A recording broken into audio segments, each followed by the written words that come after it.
Hi, Cosmic Cuties. Are you ready to finally stop chasing love and start manifesting it? In my Manifest Your Partner workshop, I'm going to teach you the cosmic secrets to clearing blocks, setting juicy intentions, and actually calling in the love you deserve without settling for crumbs. Head to Cosmic RX to grab instant access because, babe, it's not what you bring to the table. It's remembering you are the table, and it's time to invite your love to sit with you.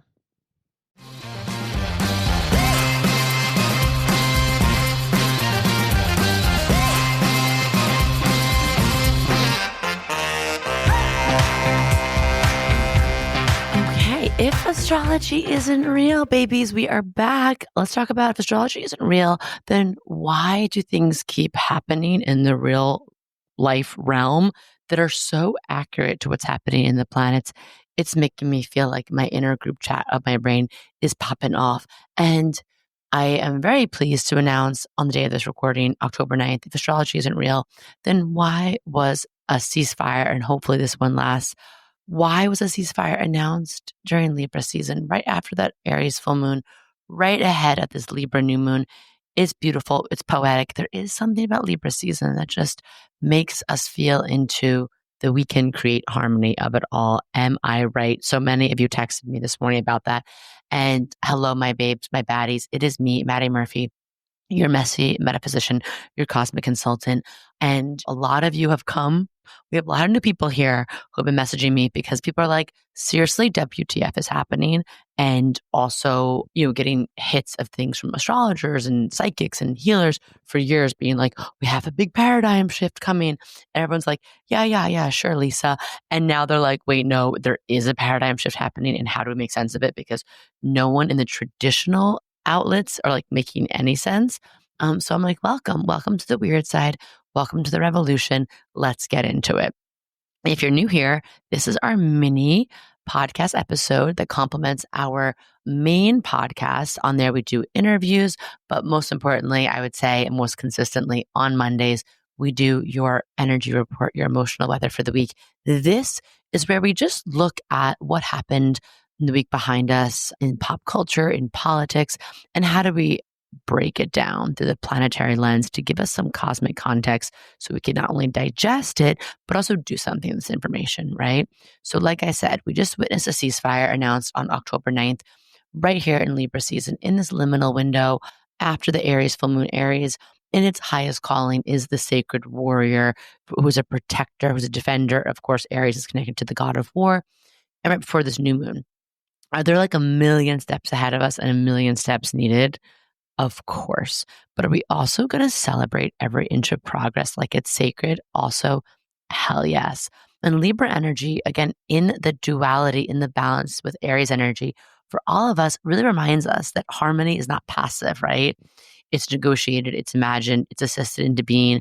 And it's also very much working with Pluto and Aquarius, everyone getting involved, right? Like people on social media, the flotillas, the boycotts.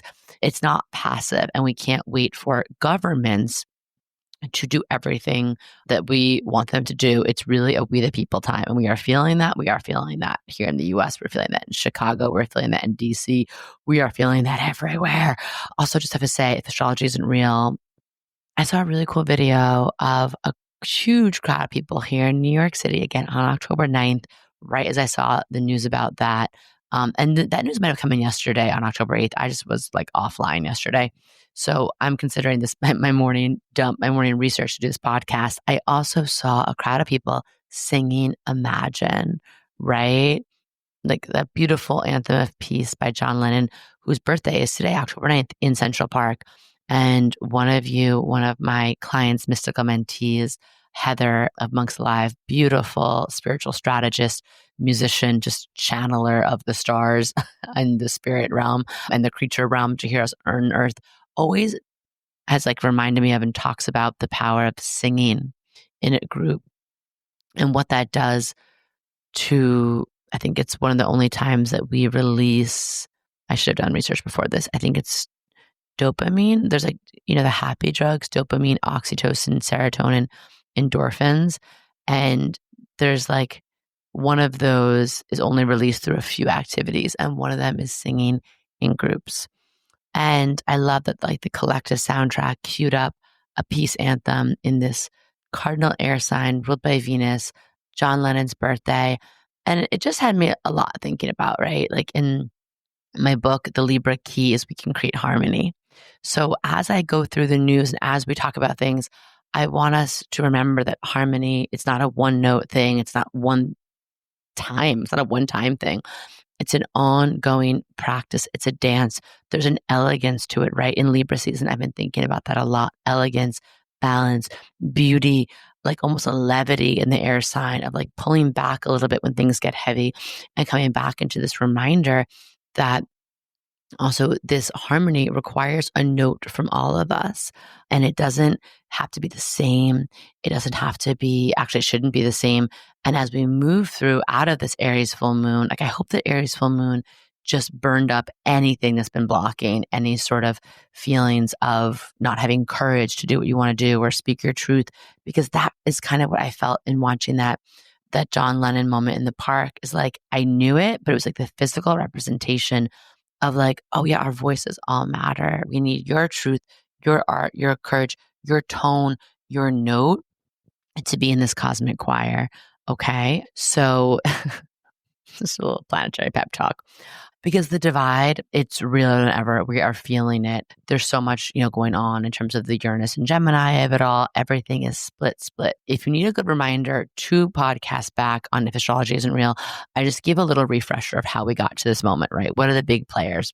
And they're big players indeed right now going on in the cosmos. But a lot of you, I always like to hear what you all come up with for the If Astrology Isn't Real. And Uranus and Gemini is coming to shatter language, polarize ideology, create fractures and factions within fractures and factions, glitching our narratives. So we're essentially forced to create new ones.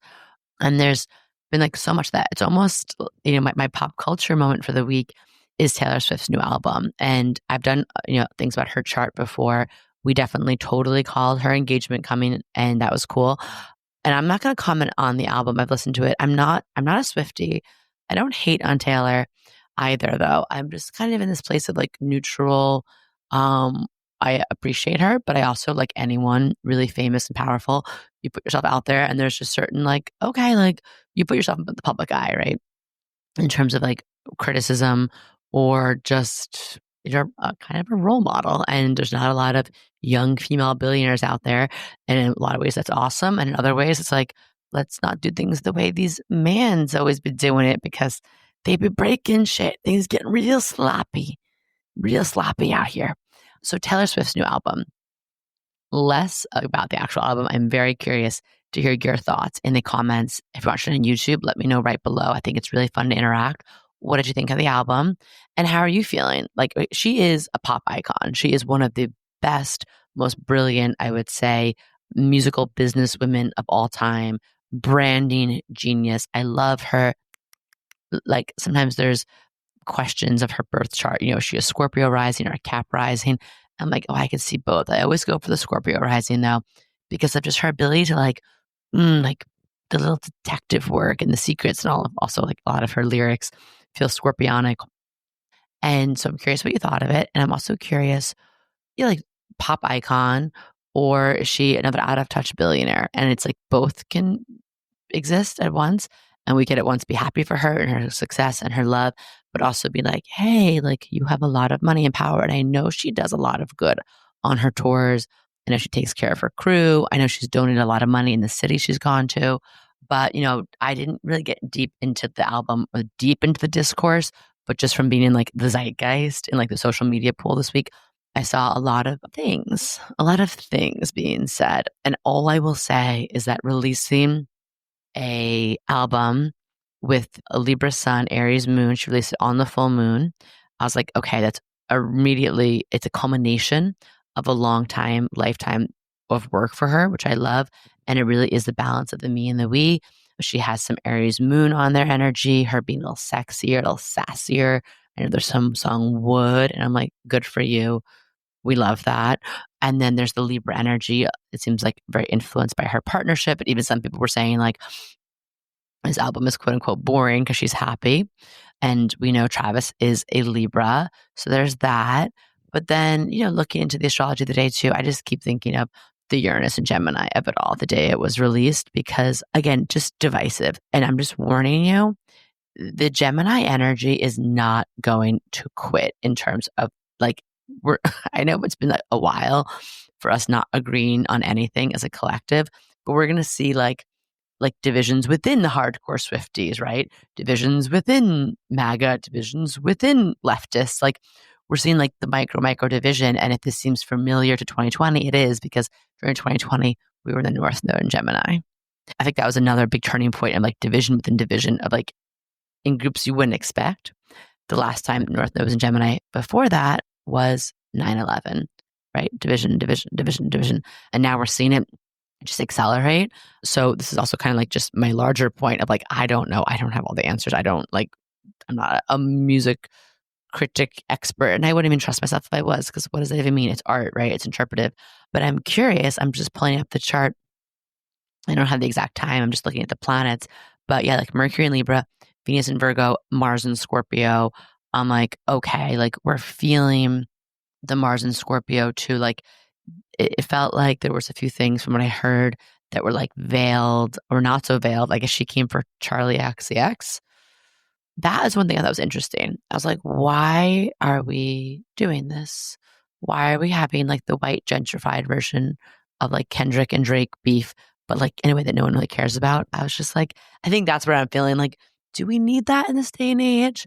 And like, I didn't really care about the wood thing. I'm like, good. I love when someone gets a little stigmatized.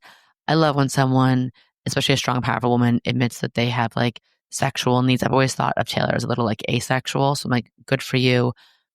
I love that. And I love like when we get to be horny for our man, whether it's like a long-term boyfriend, a partner, a fiance, a husband. Like if you're keeping that alive and it's been in a long-term way, I'm like, yes. And this is where I don't know enough of the rhetoric, but I saw some things. I guess there's criticism that she had of Travis Kelce's ex, who was a Black woman. People did not like that. And so again, like the discourse ran from just like, meh, kind of a boring album because she's in love, or a little bit like one note, to like the Charlie XCX, why are we breaking down women, to the all the way in the realm of like, is some of this inflammatory, racist adjacent kind of language? I don't know. I'm curious to hear your thoughts, how you feel about it. But the last thing I'll say about this, it's very Neptune and Aries, right? We're all a little bit like, Neptune rules art, Neptune rules music, and it's like Neptune and Aries and the full moon. It brought out a lot of heat, but again, not really. Again, art is always very subjective, but in this sense, even felt more so, right? And it felt like there was some people being like, okay, I do ride hard for Taylor, but maybe like she could have been a little bit more discerning with this. Or some people being like, I never rode hard for Taylor, but I like this about it. And I'm like, very interesting. But the thing that I'll say is I saw an interesting conversation happening on Threads. And essentially someone was like, I feel like it's really misogynistic. It was a man saying it. Just I'm like, sometimes men, I'm like, just shut up, go away, please. Like, can we just normalize like not listening to men? But they're like, you have to think this is bullying, it's misogyny. And someone raised an interesting point in the comments, and they're like, yes, our society like hates women. That is so fucking for real. But also to say that you can't criticize her and that she's some like, he was framing it like she was this helpless girl. And we're like, she's actually a brilliant businesswoman. She's a billionaire. I think this is her 12th album. She's been doing this for a long time. She's figured out how to subvert so much, manipulation, oppression within the music industry. She's reinvented herself. Eras, hello. She's a very, very smart, very strategic person. And she's made a lot of money.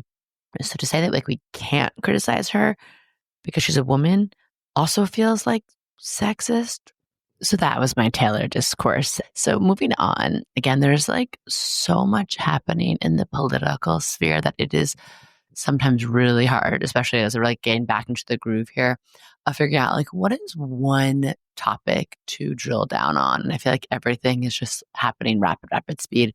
So what I thought I would do today is, coming off that Aries full moon, I thought this could be a really good time to remind us that there's some really interesting eclipse patterning, eclipse cycles doing their thing. And the Aries full moon that we just had was coming, if you remember, that big, great American eclipse that happened April 8th, 2024. And it's where the eclipse path crossed North America, Mexico, US, Canada, and like made an X. And I'm going to actually recommend, if you want to go deeper into this, S.J. Anderson, whom I absolutely love on his YouTube, went into a really detailed analysis of some tools of predictive analysis and tools of what we saw in the past with eclipses in this country. But essentially, we are still in the like almost like a deeper eclipse journey that began in 2017. Remember that eclipse? Remember the one that Trump looked at in the sun? Yeah, that eclipse. These were the two, big eclipse moments where the US especially was like getting activated by them. It was like directly overhead. And basically it's just to say that I was thinking a lot about that this week. I was thinking about our Pluto return as a US, as a country that happened, it went peak in 2022, 2023. But we're still, the way Pluto works, it's very slow moving. So Pluto has been conjunct our Pluto starting in 2017 and will be there till like 2029.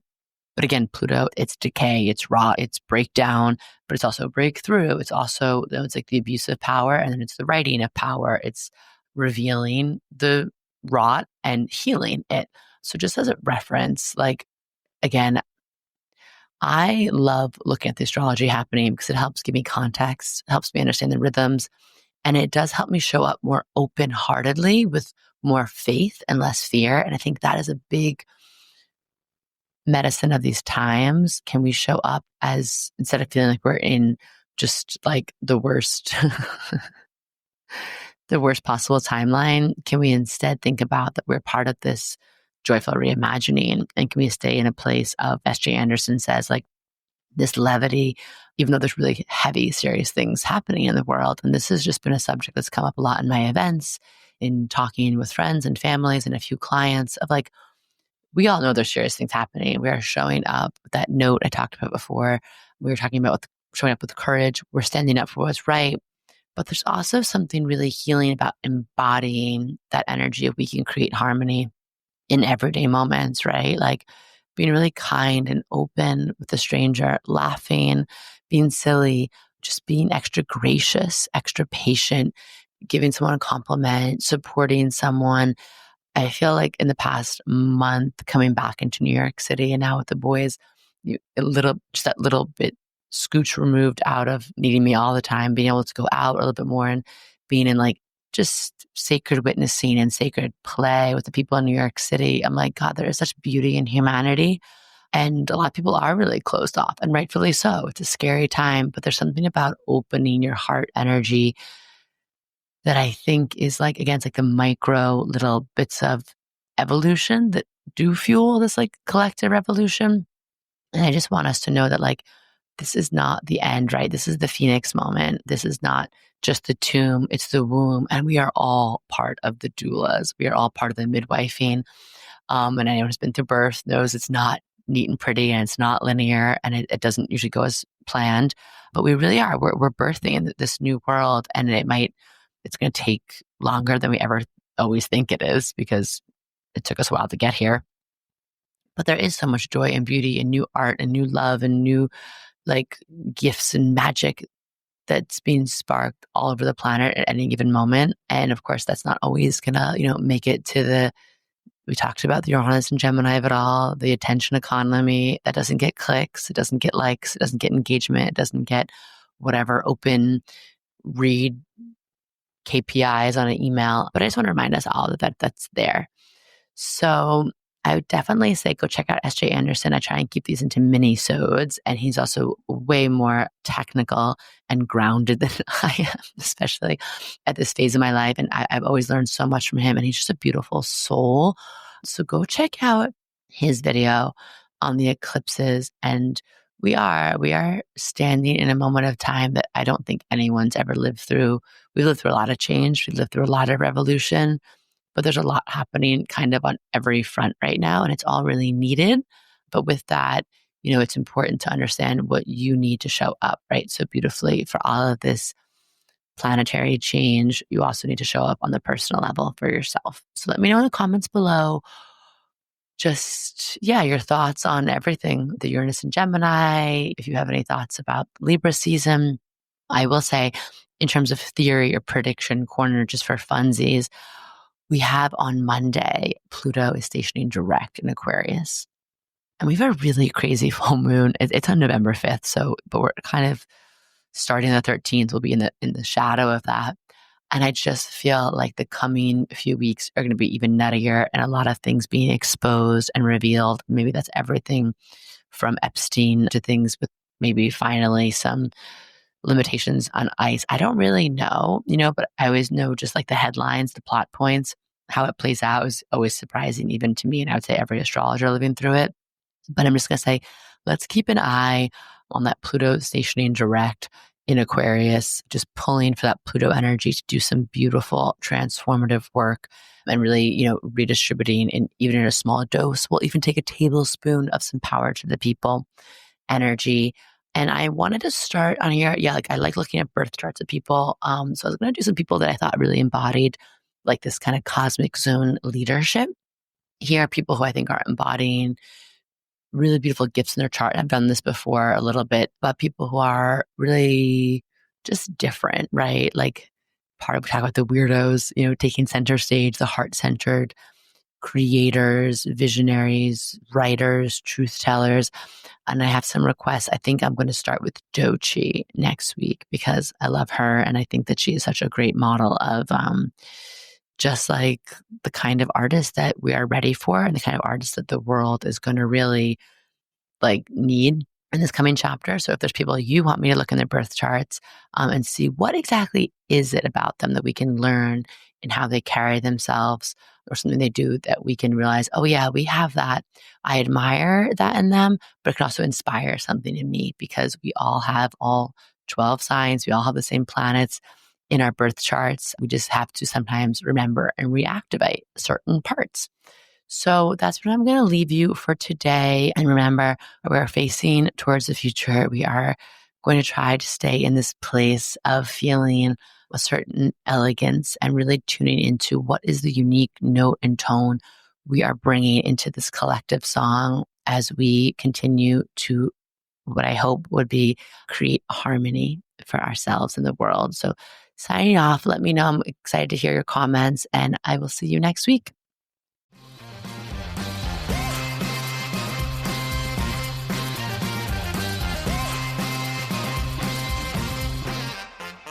Do you love getting your Cosmic RX for the week here and want more? Make sure to sign up for our premium subscription so you can get exclusive access to bonus podcast episodes, all of my astrology info for the month ahead, and live new and full moon calls to help you manifest your dream life with an intentional international community of other cosmic baddies.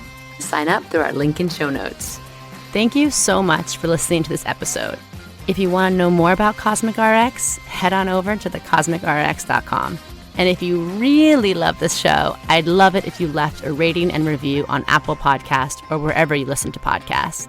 I super love hearing from you and reading your reviews. All right, you cosmic baddie, tune in next week. And until then, remember, love yourself fully, work your magic, and take no shit.